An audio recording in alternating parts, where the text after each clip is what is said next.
The amber grain fields of Oros stretched toward the horizon like a sea of liquid gold, swaying rhythmically under the heat of a dual-sun afternoon. It was a peaceful world, a breadbasket planet that lived by the seasons and the soil. But today, the air didn't smell of harvest. It smelled of ionized ozone and impending slaughter. Colt sat on a rickety wooden chair on the porch of the Gleaner's Rest Tavern, his boots propped up on a railing that had seen better decades.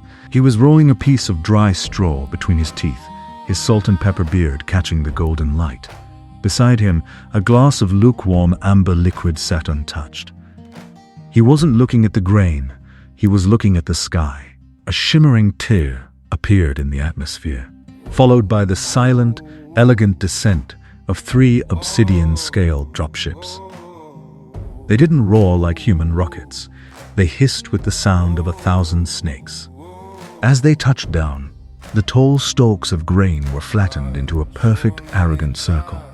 Warlord Drax stepped out onto the ramp. His obsidian skin glistened, and his ceremonial gold armor emitted a constant, high-frequency hum that made the teeth of every colonist in the square ache. Around him, his Phase-Reavers fanned out, their bodies encased in the same violet, shimmering energy fields. The season has turned. Drax's voice boomed, amplified by his suit to sound like a god speaking from a mountain. The tithe is due. Half your yield, and 10 of your strongest for the labor pits. Do not make me ask a second time. The mayor of Oros, a spindly alien with 4 trembling arms, stepped forward, clutching a low-grade mining pulse pistol. We have had a blight, Great One. We cannot give half, and we will not give our children. The mayor fired. A bolt of blue plasma screamed through the air, aimed directly at Drax's chest. The Warlord didn't even flinch. As the plasma bolt reached the violet shimmer of his phase shield, the air distorted. The energy bolt didn't explode. It simply vibrated, turned into a harmless mist of light, and vanished. The frequency of the shield had literally phased the weapon's energy out of the physical dimension. Drax laughed, a cold, melodic sound. You fight with light? I am the light. Your weapons are nothing but shadows cast by a dying race. He raised his white light spear, the tip crackling with enough power to level the tavern. The colonists fell to their knees, their primitive energy blasters clattering to the dirt. To them, Drax was invincible. He was a ghost they couldn't touch. Colt spat the straw out of his mouth. He leaned forward, the wooden chair groaning under his weight. He looked at the mayor, then back at the shimmering, violet-clad god in the field. "Mayor," Colt called out, his gravelly voice cutting through the terrified silence of the square. "You're using the wrong math." Drax turned his predatory, 4-eyed gaze toward the porch. He saw a tired-looking human in a faded duster, looking like a relic from a forgotten era. And what math would a monkey understand? Drax sneered, his phase shield pulsing with arrogant strength. Colt stood up, his joints popping. He didn't reach for a pistol. He didn't reach for a blade. He just looked at the Warlord with the weary eyes of a man who knew exactly how much a life weighed. The kind that involves mass, velocity, and a whole lot of inertia, Colt said quietly. You keep talking about light. I'm thinking about lead. The Warlord Drax didn't strike. He simply watched, a predatory smirk playing across his obsidian features, as Colt turned his back on the god and walked toward a rusted, heavy-duty grain silo at the edge of the square. "Run, little monkey," Drax called out, his Phase-Reavers chuckling in a rhythmic, electronic, metallic trill. "Hide in the dark. The harvest begins when the suns hit the meridian." Colt didn't run. He reached the base of the silo and kicked aside a pile of empty synthetic burlap sacks. Beneath them lay a trapdoor of reinforced steel, secured by a mechanical combination lock that required no biometric scan, no network connection, and certainly no permission from a galactic empire. Right 3, left 12, right 7. The heavy iron bolts retracted with a solid, satisfying thunk. Colt heaved the door open, revealing a dark, concrete-lined cellar that smelled of cosmoline, gun oil, and 100 years of stubbornness. The mayor scurried over, his forearms waving frantically. "Colt, what are you doing?" "They're shields. They vibrated my pulse fire into steam. You cannot fight a ghost with a knife." Colt reached into the cellar and grabbed the handle of a heavy, olive-drab shipping crate. The wood was stamped with faded white lettering, property of U.S. government, 1944. He dragged it out into the dusty sunlight, the weight of it carving a deep groove into the dirt. "Listen to me, Mayor," Colt said, his voice as dry as the Oros soil. "Drax and his boys are tuned to high-frequency light. Their shields work like a screen door. They vibrate so fast that a photon, which is basically weightless, can't find a way through. It just gets scattered." He pried the lid off with a crowbar. Inside, resting in a bed of waxed paper, was a monster of cold-forged steel. It was nearly 5 feet long, a brutal, blocky receiver attached to a heavy, ventilated barrel shroud.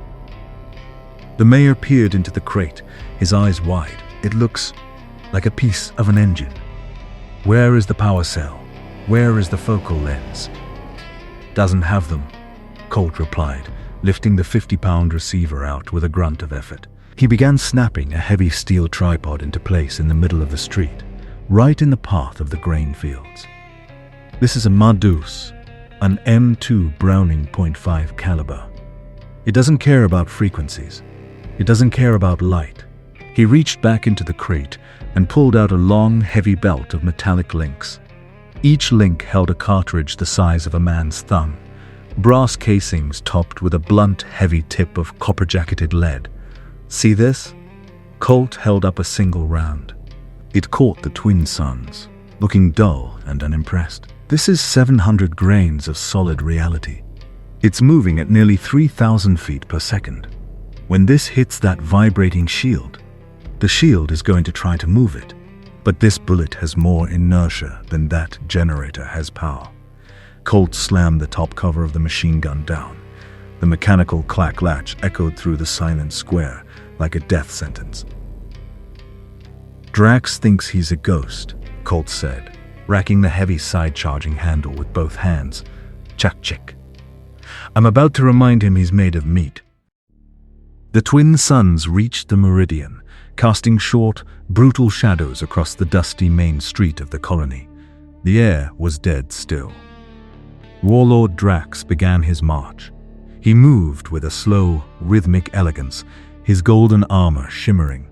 Behind him, 50 Phase-Reavers walked in a perfect horizontal line, their violet shields overlapping to create a continuous wall of humming energy. They looked like a translucent tidal wave of amethyst light rolling through the amber grain. Colt sat low behind the M2 Browning, his chest pressed against the spade grips. He didn't have a holographic HUD. He didn't have a neural link. He just peered through the simple, notched iron sights, lining up the front post with the center of Drax's ornate chest plate. "Stop right there, Drax," the mayor screamed from a nearby window. "Turn back." Drax didn't even break stride. He raised his light spear, the tip glowing with a blinding white intensity. "The harvest is mine, little mortals. Your light cannot touch us. Your shadows cannot bind us. We are the frequency of thee."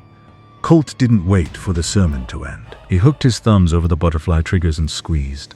The sound was not a high-pitched whine or a crackle of energy. It was a rhythmic, bone-shaking mechanical roar that felt like a giant hammering on the hull of a ship. The heavy receiver of the Mardus bucked in Colt's hands, spitting out massive, smoking brass casings that clattered into a pile at his feet. The first volley hit the center of the shield wall. The violet energy didn't phase the lead. The phase shields were designed to vibrate at the speed of light to dissipate weightless photons. They were not designed to move a half-inch wide, 70-gram slug of hardened lead, traveling at Mach 2.5. The shield tried to vibrate. It shrieked, a high-pitched electronic scream of agony, as the kinetic energy of the bullets overloaded the generators instantly. The violet light didn't fade. It shattered like a glass window hit by a sledgehammer. Drax's eyes widened in the millisecond before the first slug hit his golden pauldrons. The heavy lead didn't just pierce the armor, it ignored it. The golden plating turned into shrapnel. Drax was spun around by the sheer physical force, his light spear flying into the dirt as his divine invincibility was corrected by 300 years of human ballistics. "Shields are failing!" a Reaver screamed, his voice distorted by panic. "The mass! It's too heavy! We can't shift the—" He was cut short as a burst of .50 caliber fire tore through his midsection, sending his shimmering generator tumbling into the dust. The invincible line broke. The gods of the nebula were suddenly just terrified aliens in broken jewelry, scrambling for cover behind grain silos that offered no protection against rounds designed to punch through light tanks. Colt didn't stop. He traversed the heavy barrel in a slow, steady arc. He wasn't firing. He was harvesting. The long belt of ammunition fed into the gun with a relentless, mechanical hunger. The amber fields weren't being burned by plasma. They were being mowed down by lead. Dirt geysers erupted behind the Reavers as the slugs passed clean through them and struck the ground.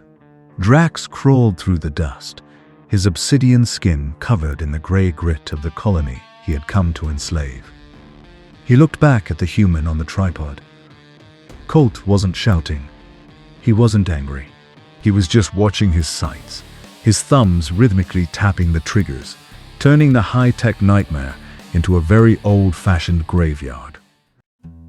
The rhythmic thumping of the M2 finally ceased, leaving a ringing silence that felt heavier than the gunfire. A thick cloud of gray cordite smoke drifted over the main street, smelling of sulfur and hot oil. The amber grain fields were no longer swaying. They were shredded, littered with the broken obsidian forms of the invincible Reavers. Colt let go of the spade grips. His hands were vibrating from the recoil, a dull ache spreading through his shoulders. He reached for his glass of amber liquid, now coated in a fine layer of dust, and took a slow, methodical sip. In the middle of the street, Warlord Drax was trying to stand. His ornate gold armor was a jagged ruin of twisted metal. His phase shield generator, strapped to his back, was sparking weakly, emitting a pathetic, dying whine instead of its arrogant hum. He coughed, a dark, iridescent fluid staining the Oros dirt. Colt stood up, his boots crunching on the mountain of spent brass casings at his feet. He reached into his duster pocket, pulled out a single unspent .50 caliber round, and began walking toward the fallen Warlord. The colonists peered out from their windows, their four eyes wide with a mixture of terror and awe. They had watched a god get dismantled by a machine that didn't even have a power cord. Drax looked up as Colt's shadow fell over him. The Warlord's four eyes were unfocused, filled with a primal, terrified confusion. "How?" he wheezed, clutching a shattered rib. "Our shields, they are the pinnacle of harmonic frequency. We are light." Colt knelt down, holding the heavy brass cartridge in front of Drax's face. The lead tip was dull, cold, and utterly indifferent to the Warlord's status. "That's your problem, Drax," Colt said, his voice as steady as the horizon. "You spent so much time learning how to dance around light that you forgot about the ground. You can't phase out reality, and reality has a lot of momentum." Colt dropped the heavy cartridge into Drax's open, trembling palm. The weight of it made the Warlord's hand hit the dirt. "That's a souvenir," Colt said, standing back up. "Keep it. Remind yourself that out here, it doesn't matter how fast you vibrate if you're standing in the way of 700 grains of human history." Colt turned his back on the Warlord and looked at the mayor, who was tentatively stepping onto the porch. "Get a shovel crew out here," Colt ordered, "and someone get me a fresh bottle. This one's got too much grit in it." He walked back toward the tavern, the twin suns setting behind him. The Mardeus sat silent on its tripod, a grim sentinel of iron and wood, watching over the golden fields. The harvest was over, and for the first time in a generation, the people of Oros owned the grain.